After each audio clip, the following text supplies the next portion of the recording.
back. I'm your host, Bryan Abou Chacra, and on this week's episode, we'll be covering episodes 5 and 6 from Season 1, White Rabbit and House of the Rising Sun. So let's go ahead and get right into that first episode with White Rabbit. Alright, in this episode, we'll be focusing pretty much on Jack. We have an opening shot, much like the first shot that we had of the first episode, but now we're seeing it from his perspective back when he was a younger kid, maybe 10 years old. Getting into a fight on the schoolyard and getting beat up by some bullies, it seems like. And then abruptly being woken up by Charlie to the crisis of somebody drowning in the water. Jack immediately jumps to action, jumps out into the water, and goes to try to save the person, and, is diving, trying to get to somebody, and comes up finally with Boone, which, pretty funny that Boone is a lifeguard and, is the one who gets pulled up out from under the water. I guess he pulls him up, and on the way back, he finds out that actually Boone had gone out to go try to save whoever was really drowning. Somebody else is out there, and in the background you can hear the screamings of help from this woman, and you find out and you see in Jack's face that he really can't save both in this moment. Boone is too weak to swim back to shore on his own, and he can't just drop him there, otherwise he'll, drown, but he can't go back for the other woman and swim back with both. So Jack has to try to cut his, losses, take Boone back to the beach, and try to go out and get Joanna. We find out her name is Joanna later on.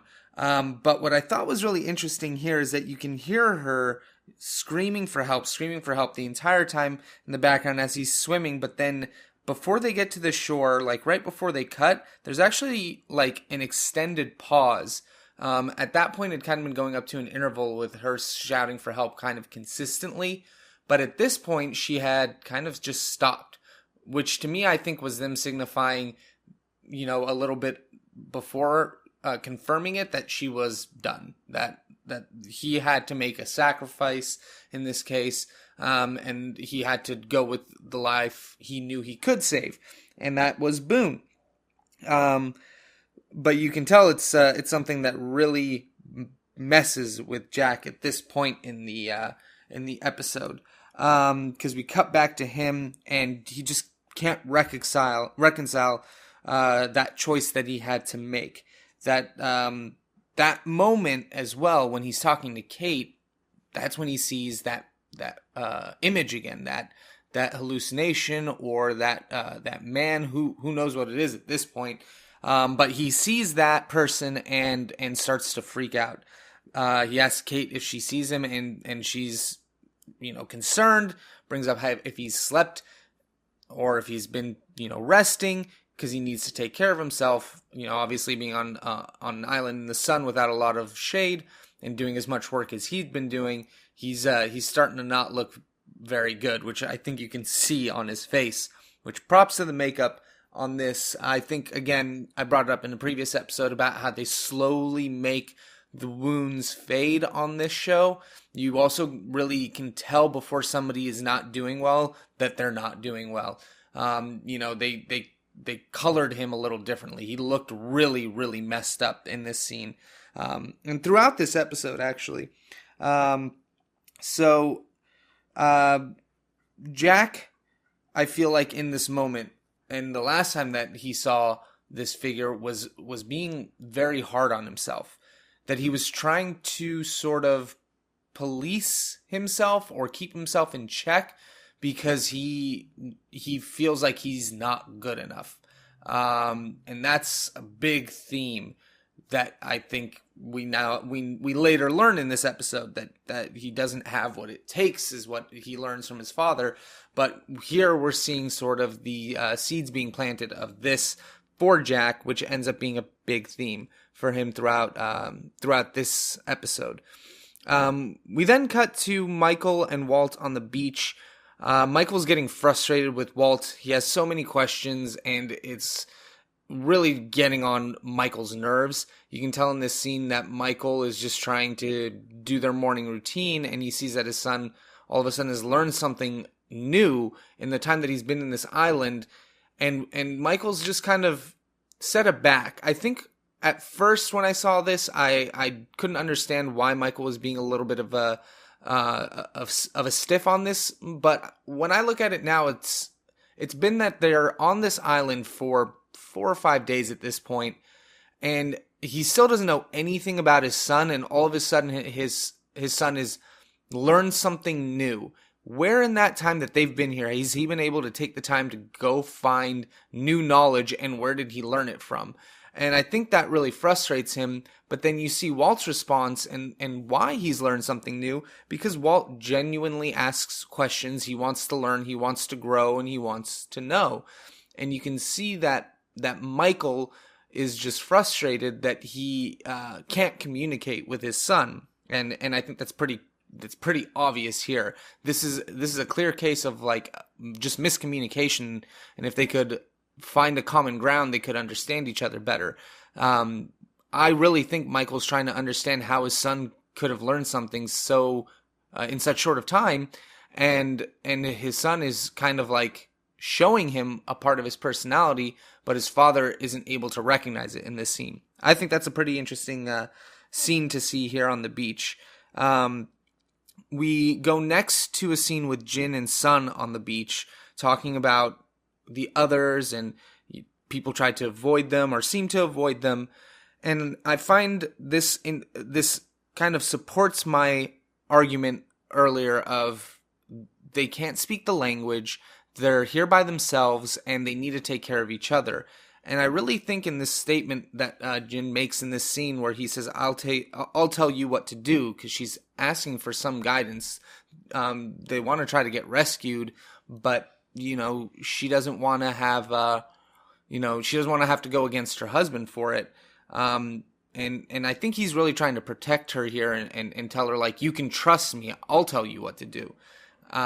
That's kind of how I'm reading it this time around in this viewing. I just feel like before I was focusing too much on the stereotype of what a character written like this would be like, and now I'm really trying to take each character for what they do and what they say as I'm watching it. So I hope you guys do the same. And as always, if you guys ever disagree with me, I want to know what you guys are thinking, and prove me wrong. I would love to hear your theories. Again, that's what's going to make this show a lot of fun. And I do have a few emails and a few comments that I want to get to at the end of the show. So stay tuned for that. So that's going to take us next into Sawyer and Shannon, a scene that I think is pretty interesting. Sawyer has, of course, a stash of stuff that he has put together, scavenging, going through wreckage and finding supplies, because he knows that they're not going to be here only for a short time. They're looking like it's going to be a while. Nobody's come yet. It's been a few days, and this island is pretty strange. So he's stocked up, and Shannon needs some bug spray. So she comes to him. And I always found this exchange funny, because I thought Sawyer was just being crude, and I think he's playing off of that idea, but I think he's just toying with her, like just having fun and trying to like be conversational, and she's like such a stuck-up little girl that she can't see that. And I think that he's just, you can kind of see it on his face if you look at him. He's just enjoying toying with her, and I feel like that's something I wanted to point out to you guys, because it's a cool little personality that they add on to characters by having these scenes where you can see how they would behave in scenes that aren't just, oh, this is a theme of the show, or this is some subtle explanation to something that's going to come up later, or something that has come up and you just need to pay attention. It's just kind of character development.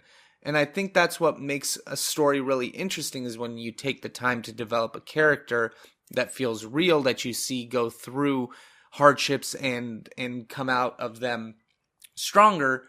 or you see a bit of why they're motivated, it gives you a deeper connection to those characters, and I think you really see that here in this exchange. So I felt like pointing it out to you because it's kind of indicative of some of the other conversations that you'll see as the show goes on, and again, the paying attention to all the fine points and the details, which I'll be more than happy to help you with as we go along on this journey. So that is going to take us to another important beach conversation for this morning. You have Kate sorting clothes and Claire coming in and asking her about her astrological sign. I think this is one of the main themes of the show that's going to come up in this block here. These 2 episodes is some sort of theology or some sort of faith. And I think it's introduced here to show you the diversity of the people who are on this island. You do have Koreans, you have people from the Middle East, you have Americans, Australians, somebody from England. So you do have a diverse group of people here, and I think it's another way, again, of showing you the diversity in the characters by giving you this little bit of information that Claire is actually into astrology, and that she has pegged Kate just solely on her knowledge and studying of that theology. Whether or not you believe it, and she even admits it, it does give you some sort of indication on some person's character, or it's just the creed that they hold. So I feel like that's interesting. Faith will come up later on in the show, so we'll definitely discuss that as it comes up. And then this is when we find out like the big plot of this story, which is that they're running out of water on the beach. They didn't expect that they would be there for such a long time, so they were just kind of taking water as they needed it, not thinking about survival. And rain was kind of abundant, so they're collecting some, but they can't plan for rain, so they've just been they're running low. And everybody is looking to Jack for an answer. And Jack is, in this episode, for the first time, reluctant to really accept any responsibility. So far, we've only seen him take the helm and actually go forth with plans, come up with ideas, and be very involved in everything that is going on since they've crashed. Yes, he's a doctor, but he's also taken some responsibilities in managing the people that are there too. So you have that natural response from everybody when societies are set up and civilizations are set up, or whatever social interactions are set up. You kind of always have that person who tends to have people follow them as a leader, just because that's what tendency is, and that's exactly what happened here with Jack. So I think he didn't realize how quickly it had happened, because they're only like a few days into it. So you see that Jack is kind of troubled by that, which is then mirrored by our flashback here. And you see Jack confronting his father in his father's den and being asked what happened that day in school. Why did he get into a fight, and what was going on? And we come to find out that he wasn't even being picked on by these bullies. He saw that some other student was being beat up and went to go to his aid, which I think has been pretty darn clear so far in this show. What that is his motivation, and it's cool to have that shown there in a very early stage in Jack's life, when he's, like I said, around 10 or 12, and his father goes through and has this conversation with him about how he doesn't have what it takes and to handle the pressure of needing to deal with when he fails. And I think that that's a very unique lesson, because I do agree with the sentiment of you need to have a certain level of accountability when you are involved in anything that you're a part of. It's kind of on you to just take responsibility over your decisions, but you also can't expect a child to just know what those things are. And I feel like his dad in this scene is trying to give him a lesson, but is doing it doing it halfway. He really needs to go so far as to express to his son what that means, that it's going to be difficult, that you're going to feel like you made a million mistakes, and that if you would have made just a different choice, you might be able to be stronger. But really what it comes off as just his son is not good enough, and he will never have what it takes to be as good as his dad. Especially we hear about his father's failure with the kid dying at work. His father also, we find out, is a doctor, which explains the conversation that he has with Rose. I don't know if obviously it was maybe implied then, but we know his father now is the reason that he is in the medical field. At least I think that's part of the little subtlety that they have in there for that. We then have Boone confronting Jack here on the beach for making the choice to save him instead of Joanna, which really causes him a lot of anguish as well. This was actually brought up to me by Brandon M on online. Like I said, if you guys ever want to email me what you guys are thinking, wegobackpodcast@gmail.com. Any thoughts or theories, just anything that you might have, email it to me there, and I'll be happy to read it and discuss it on the show.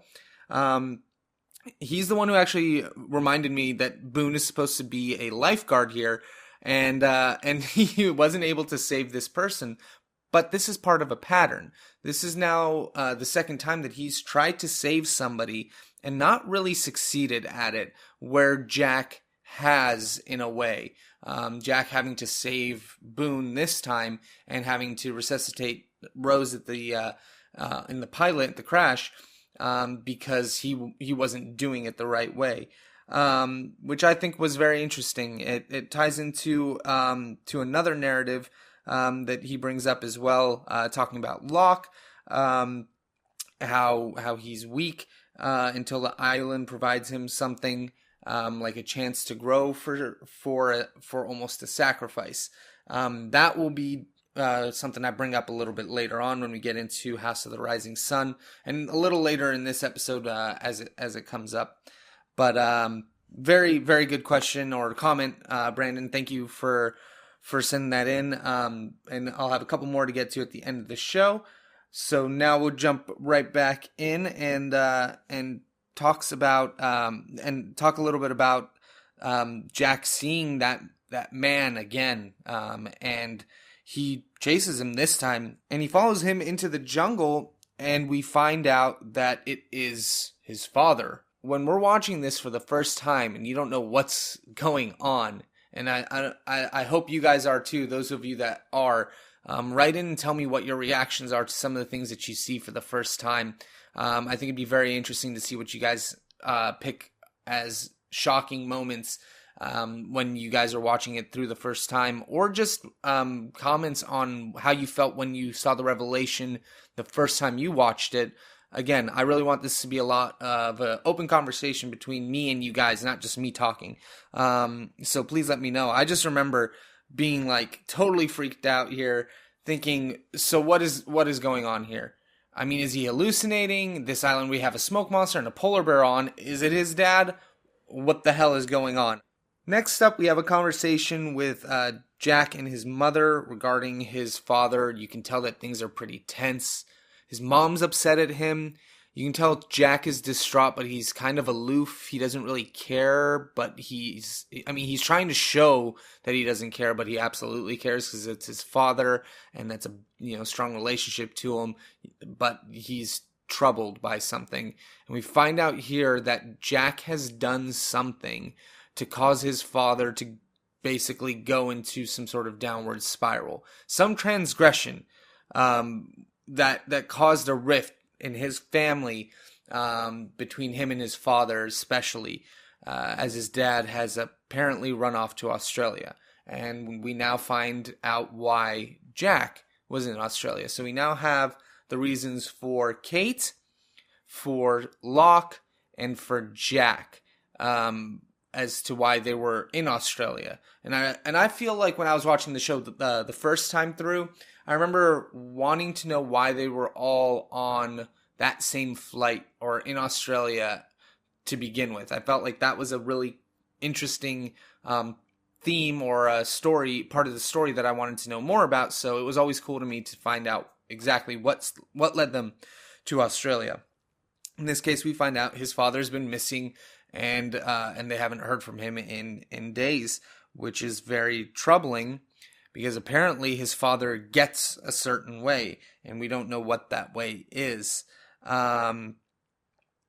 We find Claire collapsed on the beach in the next important scene that I want to talk about, and this leads to the discovery that the water has now been pilfered, stolen by a thief in the dead of night. Nobody knows where the water is or what's going on, but that was their last supply of water, and Claire needs it because she's pregnant, she's out in the sun, same reasons that Jack isn't doing so well, but she's got a kid inside of her, and she's got to take care of herself. She's 8 months pregnant. So Locke volunteers to go find water and go on into the jungle, while Kate and Saeed stay behind trying to figure out how to keep everything in order, and keep it under wraps that the water has been stolen, because only they know that the water's been taken at this point. So again, their way of leading the group in the absence of Jack is to kind of keep things a little close to the chest until they have all the information, which is pretty smart, considering that it's not just their own decision. They have to think about the well-being of everybody else in the camp. So Jack is shown running lost in the forest, trying to find his father's image or ghost or whatever you want to call that, apparition, running through the jungle, and is just can't seem to find him, which is paralleled 100% with him being in Australia, going to his hotel room, trying to see where his father is. He's worried about his dad and what might have happened to him, why he hasn't checked into his hotel room in 5 days. So you can tell that Jack is, of course, concerned with his father, but does have some issues with him over something that they couldn't reconcile. In this part, we see Jack getting really turned around and running off of a cliff, basically, and being saved by Locke, who just kind of happens to be there to save him, which is really coincidental. I never really picked up on that before, but it seemed like Locke knew exactly where to find him. And that I will pay more attention to as I'm watching it this time, because I hadn't noticed that he was just like right there. And I feel like it's too significant for this show to not have some sort of deeper meaning outside of that. Which maybe it's just the conversation that they end up having a little bit later on, where Locke brings up, what if you are actually seeking what you saw? What do you think will happen? Maybe you should just go and explore it. I think that's an interesting point. I'll get into that in a little bit. Right now, I want to go back and talk about the tattoo that Charlie has on his right arm. It says, "Living is easy with eyes closed," or with eye closed. I don't know. But I think that, considering the symbolism of this episode's opening and the opening of the series, and if you look at the oceanic symbol, it looks like an eye. I feel like that's a very interesting point. That when they come to the island, Jack is opening his eye to a new point in his life, much like he learned something from his father the day that he was getting beat up by those bullies.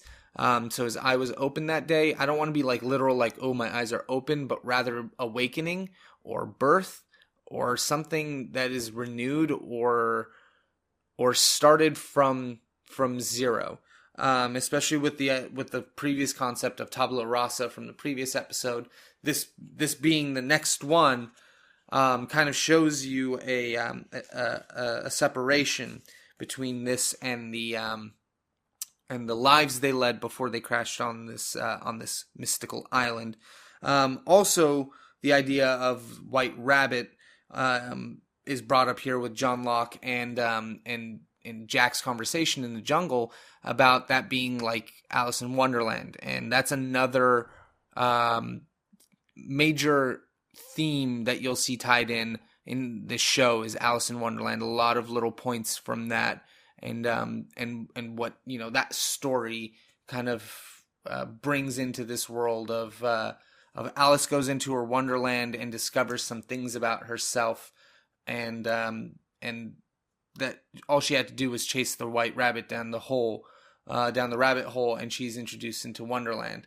That's a theme that we always tossed around as like what's going on here and trying to discover what's happening on the island. So I think that'd be something for you guys to really think about as you're watching it. If you've read the books or seen any of the movies. I don't know if the movies are anywhere near the books. I haven't watched any of them at all, but it's very interesting to see what happens here paralleled in some of the themes of Alice in Wonderland, like what the point of the story is, not just one-to-one themes that you can pull out, like, oh, she eats something and grows and then eats something else and shrinks. I'm talking about the themes of what that story is talking about, which is her, having to do something she doesn't want to do and being in this world and being forced into a position that makes her a leader. We're here talking about Alice. So that's something to think about as you're watching Jack's progression going through this show and through this episode. And especially with the living is easy with eyes closed. I think the fact that when they come to this island, they're opening their eye to difficulty, that life isn't easy and it's not going to be easy on this island, but if you're willing to work, you're going to be rewarded, as we've seen, I think, with somebody like Locke. What that work is, I'm not sure yet, or I don't want to say yet, but we can all talk about it as it goes along. And so Jack and Locke kind of have this conversation about Jack's purpose here in the jungle, what he's trying to do and what he's trying to find, and he's encouraged by Locke to go after it. But I really appreciate the writing here, because you have this exchange of Locke asking Jack to be self-reflective, and if somebody came to Jack with the diagnosis that he had of himself, what would he say? And I think that this is really a cool part in this episode, because it shows you one of the pillars of this show, which is that Jack is a man of science. He goes immediately. He's like he's almost like clear-headed all of a sudden, and goes into a medical explanation about what might be going on. And then you have the opposite response in that with Locke, who's talking more about believing in something or having a faith in something to show him the answer. That if he just trusts in a higher power and relieves some of his skepticism or worldly beliefs, that he will be rewarded, and that Jack will as well. And that is the advice that he's kind of offering Jack in this scene. And when he goes to keep looking for more water, Jack tries to follow him, but is stopped by Locke and told, you need to keep pursuing this mission until you find what it is that caused you to come out here. And so Jack, in his delirious state, goes and continues on the search for his apparent apparition of a father. And in this episode, we also find out that Jack's father does end up dying there from alcohol poisoning, and what we also call consumption. And Jack has to go identify the body, and the reason he's on this flight is because he's coming home to bury his father. So that means at this point that Jack's father's body is on this island. And now we can also understand why Jack is losing his mind in seeing this figure, because his father is dead to him. That's what he went there to take his father home. And he saw his father's dead body on a table, and all of a sudden he's now seeing it in a jungle. So, man, he's got a lot he's going through right now.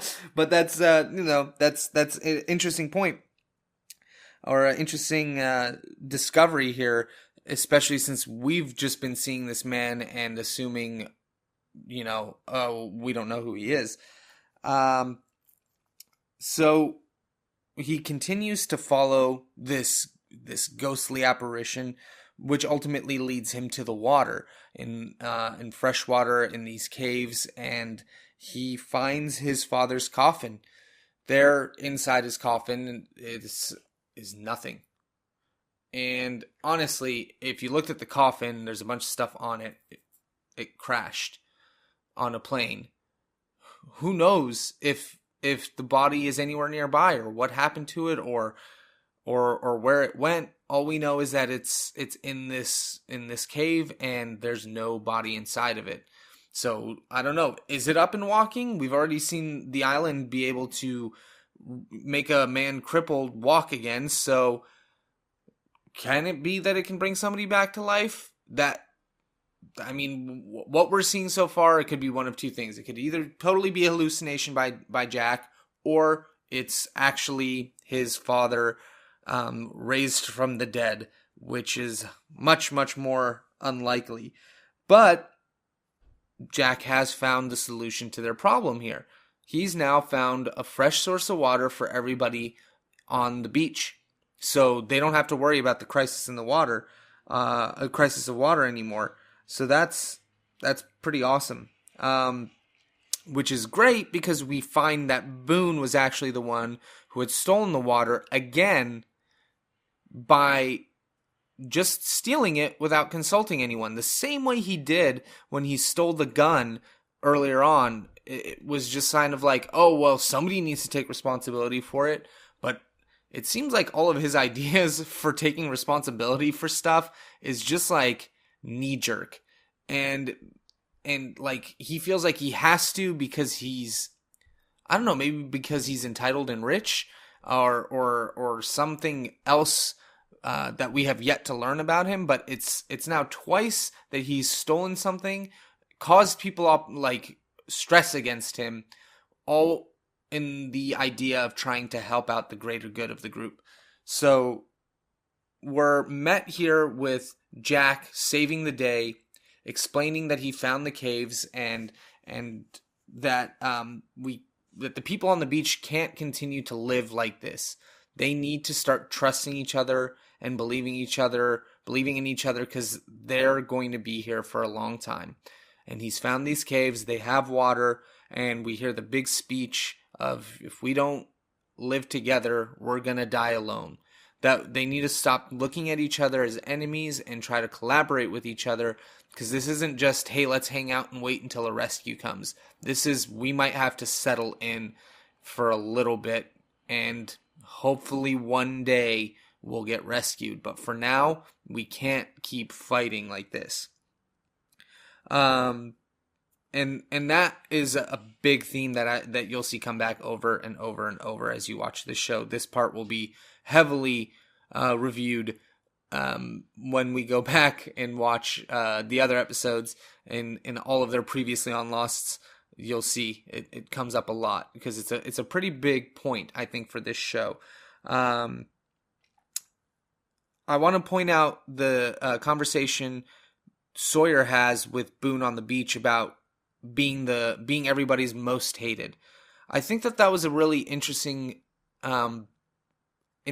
conversation, because he's now, and I just realized this while thinking about it, had a conversation with both siblings, and the way that he speaks to them, I think, in this case, he's toying with him as well, but he's also kind of trying to be sympathetic and show him that, hey, maybe the next time you fly off the handle on me, you think, maybe I was trying to think of the best interests of everybody else, just like you have, when you tried to take my gun and taken this water. So consider that. I think that was something that he was really trying to bring in, and that was hidden there in the writing. Because otherwise, it's just kind of a nice little toss-away, light-hearted gag, or not gag, but bit, or whatever you want to call it, but just scene to give you something substantive about each of these guys' characters. So that takes us through the first episode on that I'll be reviewing. Next, we'll go into House of the Rising Sun. This is episode 6. I think it's really interesting here, the opening shot. This is focused around Sun and Jin primarily, and you see things. You see some things from their past that kind of help to explain their relationship here.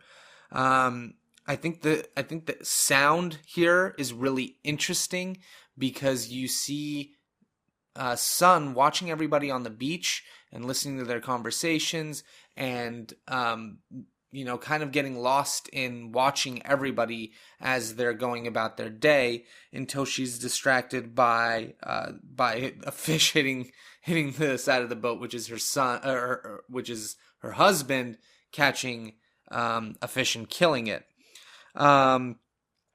Which you find out what that fish is for later on in the episode. Didn't even realize until just right now. Love doing this podcast because I'll think of something and then it comes up like this, where it's like, oh, I know exactly what he does with that fish now, but I never paid attention to that earlier. What a cool little detail. And I'll bring it up there so that you guys are sitting there waiting for it. So, we see that Sun and Jin did have a time in their lives where they were very much in love. And it's a long time ago. They're both back home in Korea, and you can see that he is a server at a party that she's invited to, which then shows that they are very different in where they come from. He has to work as a server to make his money, but she's actually attending this very posh party, which can have servers that are paid to come around and serve you food. So I think that's a really cool establishing of their different walks of life here, especially because we then find out that Jin had to ask Sun's father for his permission to get married to his daughter. Being a very noble person that he is, he wants to make sure he has the father's approval. But to do so, Jin has to work for her father. And you can tell that that's troubling Sun, but she's just happy to have Jin because she loves him so much. He's so supportive and caring. He gives her tiny little flowers because that's all he can give her, and he's willing to do whatever he can to make her happy. So what has happened in their relationship that has separated them so that they're as distant as they are when they're on the island? Especially because in this episode we see that Jin has attacked Michael on the beach, and almost killing him, tackling him and beating his ass in the water. What the fuck is going on? We don't know. He ends up getting handcuffed to part of the plane, and she's there trying to tend to him and help him out, and he's very upset, and they're trying to deal out what's going on with it, and Saeed and Kate can't get anything out of Sun or Jin because they don't speak English, and Michael has absolutely no idea what's happened to him. He was just walking down the beach with his son, and all of a sudden, this guy's on him. Taking it back to the caves, we find out that there are bees, and Charlie gets all caught up in the bees, trying to get off and take a hit off of his stash, which as we said is running out, which leads them to find these two bodies. And in the bodies, Jack finds that they've been there for a long time, at least 50 to 60 years, and finds a bag with marbles that are black and white inside of it, or little stones.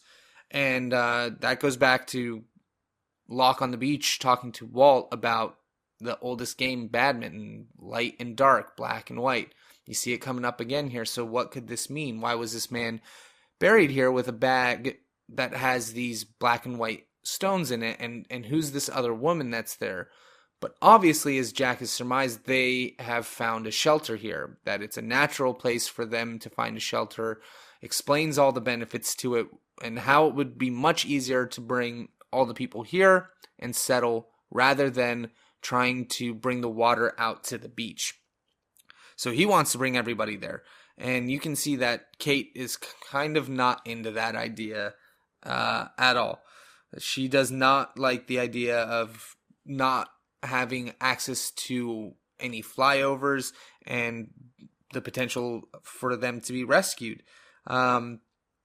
So that to her does not seem like a very big or appetizing, enticing offer to move to these caves. We go back now in another flashback, and this part I think is really interesting because this is when Jin gives Sun the dog, and she brings up, remember when the only thing that you used to be able to give me was a flower?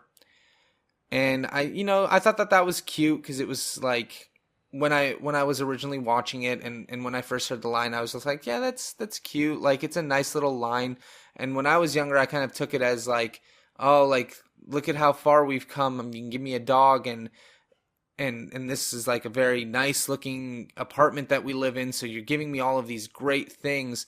But I think she was really saying, remember when what was all that was good enough for me was when you would give me the love and consideration that you did in giving me a simple white flower, because you wanted to show your affection for me, and this was the only way that you could at this time, and it's good enough for me. You don't need to give me these fancy things. And she comes in with a Chanel bag and all of these like clothes for shopping. That's not really making her happy. So we're starting to see that part of the problem is he hasn't been showing her any sort of real affection, that he's not even there when she comes home, getting her a bunch of gifts and allowing her to go shopping just to kind of keep her happy as best that he can. But she just wants his love. That's all she's ever wanted from him. I think that's a really clear message here with the flower. And so that takes us to another relationship that we see having a lot of turmoil, which is Walt and Michael. So since Michael wasn't around for a lot of Walt's upbringing, we find out that Walt wasn't really told much about his father, that he was really left in the dark about anything having to do with him. And we find that out here from the conversation that Walt has with his dad. I think originally Walt just thought his father didn't want to have anything to do with him. And you can see that is built into his like very defensive response here when he's talking to his father. Like, you don't even know my birthday. And of course his father does. His father knows exactly when his birthday is, but his son doesn't even know when his is. And why his mother didn't tell Walt about his father at all, I can't tell you, but he knows nothing. Walt knows nothing about his dad, about, one half of what makes him him.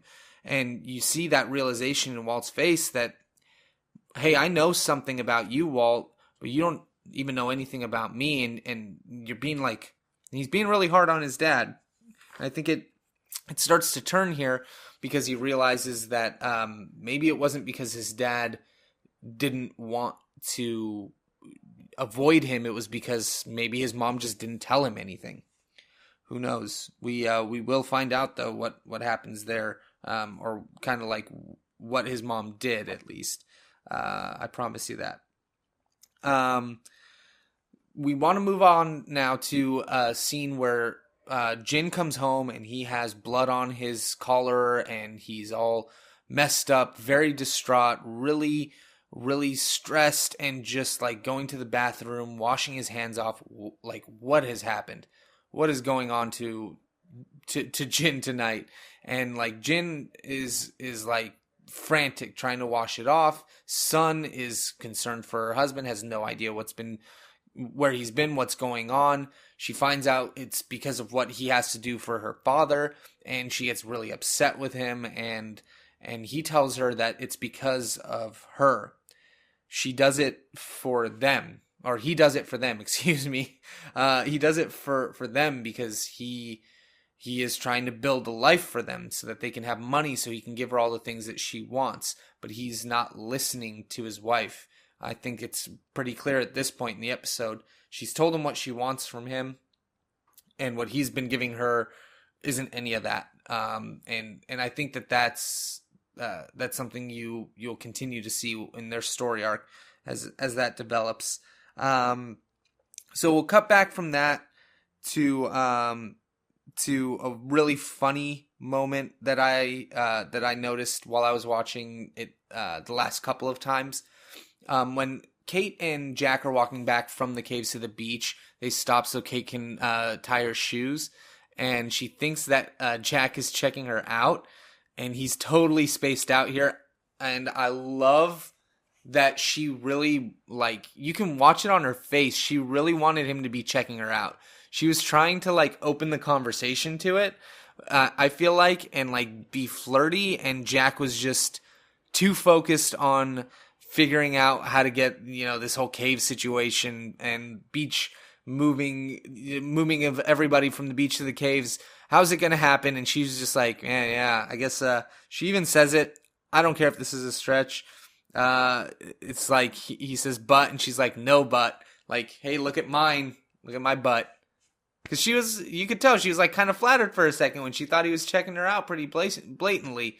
It's kind of disappointing when he didn't catch that, I think. So I want to move on to another interesting conversation that John Locke ends up having with somebody. In this case, it's with Charlie. You can tell that John sees that something is off in Charlie, probably either because he caught him in the last episode in the act of getting high, or just because he can recognize the symptoms. Who knows? Right now, we don't know a lot about Locke except for that he was paralyzed, and that on the island he seems to be very much the opposite of what he was not on the island. So he has some sort of almost clairvoyance when it comes to being on this island, and he ends up confronting Charlie about his addiction here, and I think it was really cool because we find out that John has found his guitar, and he's trying to get Charlie to give up something on his own to reward him by giving him the guitar. He's trying to give him the same sort of spiritual guidance almost, because I think he even tells him that he has to believe that he gave Jack in the previous episode. But in this one, it's to be in control of yourself and not be reliant on the drugs. And he knows that Charlie's passion, playing music and music in general, might help him kick his addiction, because the phrases that he uses when he's describing, like, oh, I know what you're looking for, I know what you need, and then he brings up the whole thing with Drive Shaft, is that he knows what Charlie really loves. And it's not this drug, and it's not this, junkie mindset that he's gotten himself into. It's playing his guitar and playing music, because he's listened to Charlie's music. He actually knows some of his music, and maybe, knows him as a person. And also, I think this is the first and maybe I think only time that anybody on the plane is fully aware of somebody much prior to their meeting on the island that they're aware of.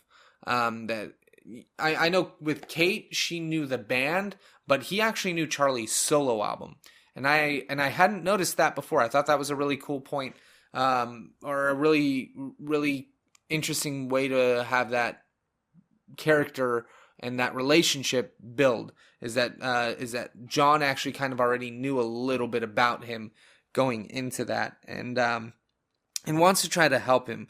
The next interesting or cool thing I wanted to point out to you guys is a conversation between Kate and Sawyer, basically this only serves to lay out what the main point of this episode is going to be, or what the main argument of this episode is going to be, between staying on the beach waiting for rescue, or going out to the caves and settling in.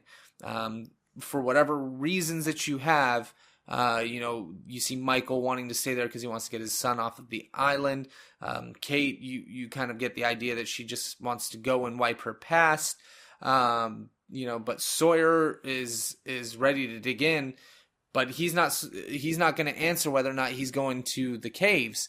I think he's still trying to decide, but here it shows you that argument, what the main discussion is here, or debate is here with the people who are on the island, whether or not it's kind of like, all right, time to give up on finding rescue, or at least we need to find a place that we can call a home that is going to allow us to be sustained for a longer period of time than just out on the beach in the sun.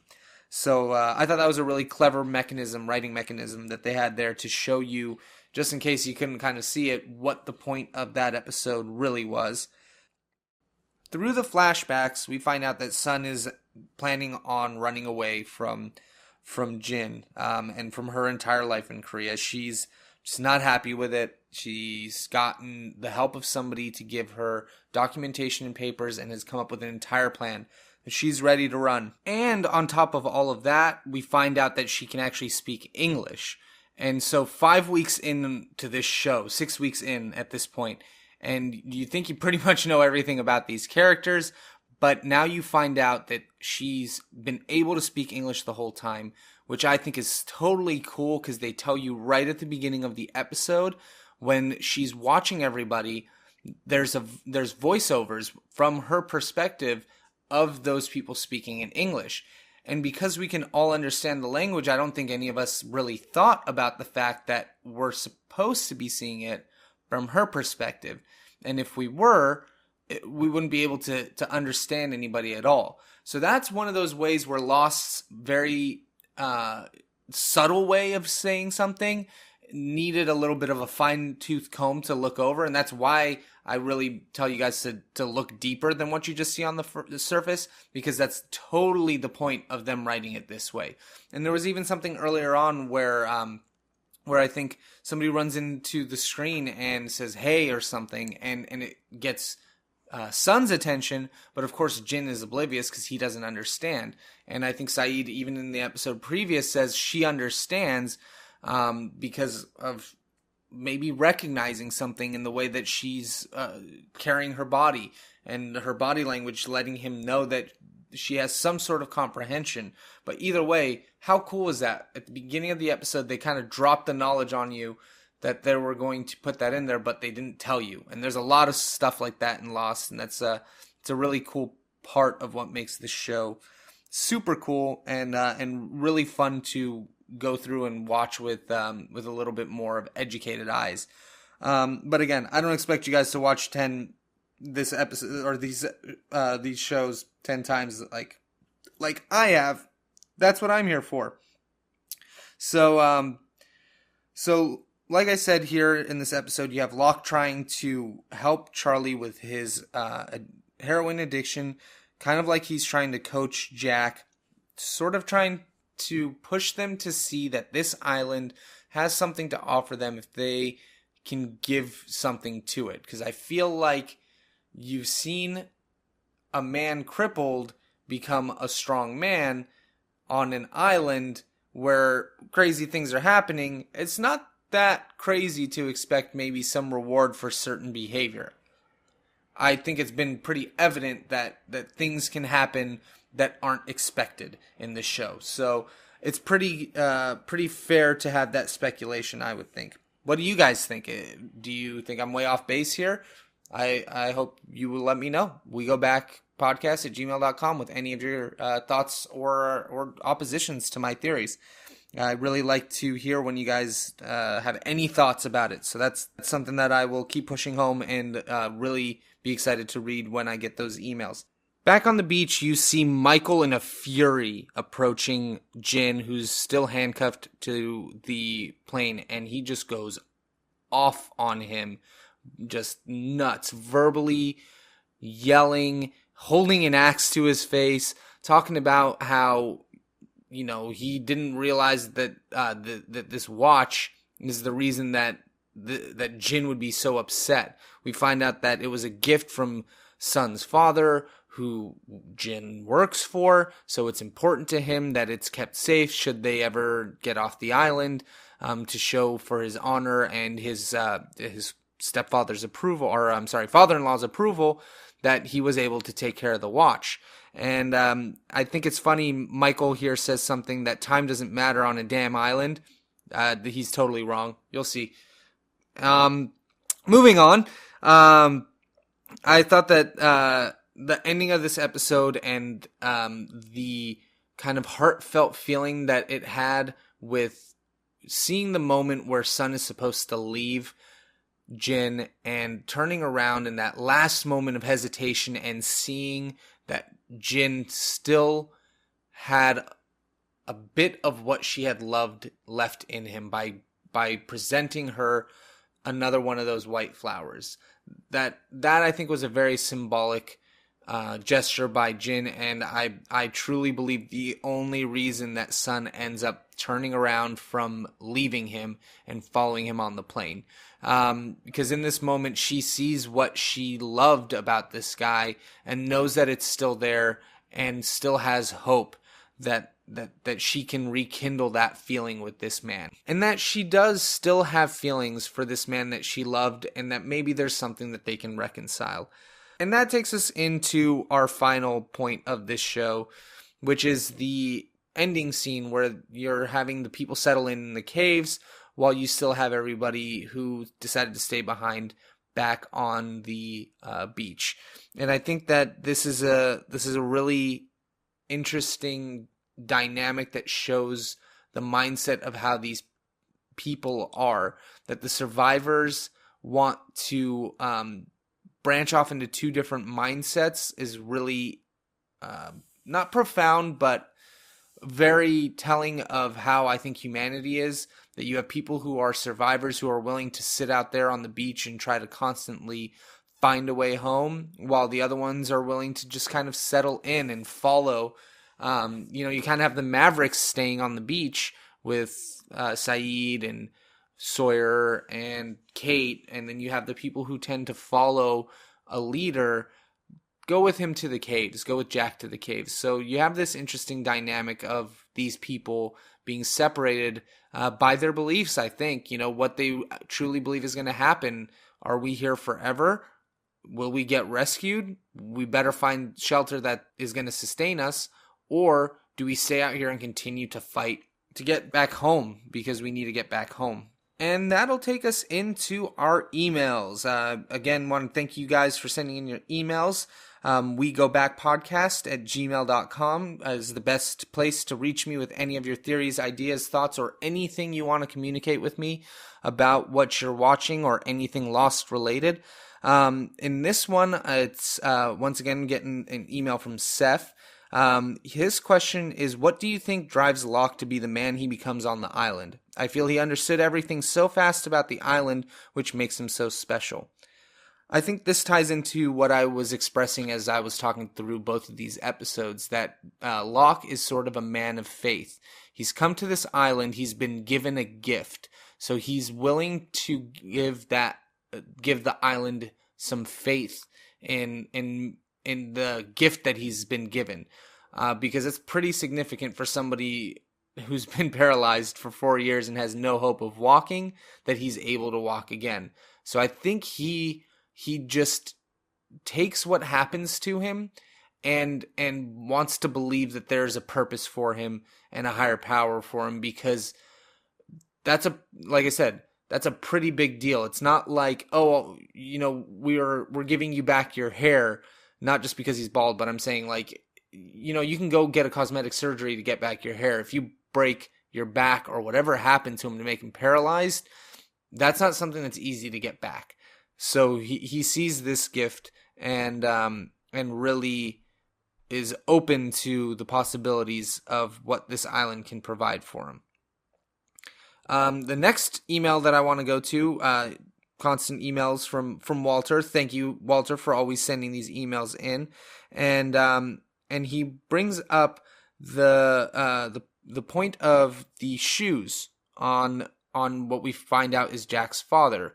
He says, something that I knew might have some symbolism, but wasn't sure about, was the color of Jack's father's shoes on the island. If you look, you can see that his shoes are white, and in some cultures, white is the color representing death. Not exactly death in the means of literally dying, but death of an old way of life, the birth of a new way of life. I have no clue if this is what they're going for with that, but the ugly white shoes with a nice white suit doesn't exactly go together. And that's true. That is a very interesting outfit choice. Is he just on the beach with tennis shoes because of a continuity error? Or do those white shoes mean something else? Maybe I've already mentioned it. I don't know. Go back, think about it. Who never can be sure. But either way, that is the third episode of We Go Back podcast. Thank you guys so much for listening to this podcast every Thursday whenever I release it. Please follow me on Twitter at KingLordBryan for updates on when episodes come out. And I mean, they're always going to be every Thursday, so just tune in every Thursday. Got it on SoundCloud, soundcloud.com/WeGoBack, and it's on iTunes. There'll always be links and stuff on Twitter and on my Facebook, which is, I think, facebook.com/Dubai. And if you care, I don't know, just search my name. I'll probably add you. If not, like I said, email all your questions, wegobackpodcast@gmail.com, and I'd be happy to hear from you guys. Everyone, thank you so much for sitting through this episode with me again. Really having a great time doing this with you guys and going through and being able to watch Lost again. Look forward to talking to you guys next week about our next episodes, which I really have a bad time of having ready when I need to tell you guys about them. So give me 1 second while I look up the list of episodes, which is exactly what I'm doing right now on Twitter. Ooh, there's a picture of J.J. Abrams. And then the episodes we'll be watching next week are The Moth and Confidence Man. And those will be pretty fun to cover. Guys, thank you again for sticking through with us. I hope you have a good rest of your day, and I'll talk to you soon. Take care.